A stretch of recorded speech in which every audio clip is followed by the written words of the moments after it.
naghahanap kami noon ng matitirahan. So, ang unang option namin, factor namin to story. Nakita na lang din namin yung post ni Sir Noriel. So, nag-inquire kami. Okay naman. Accessible siya. Malapit sa highway. Maraming store na pwedeng bilhan. Nandyan lang. Kaya, okay sa amin itong Golden Horizon.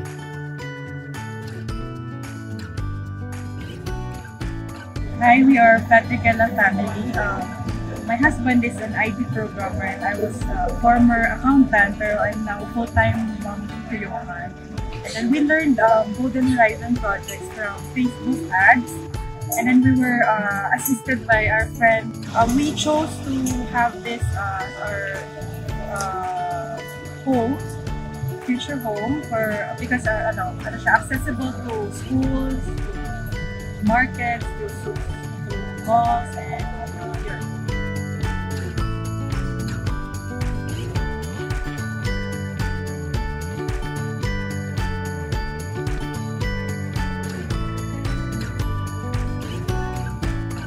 We're the Publico and Pascua family.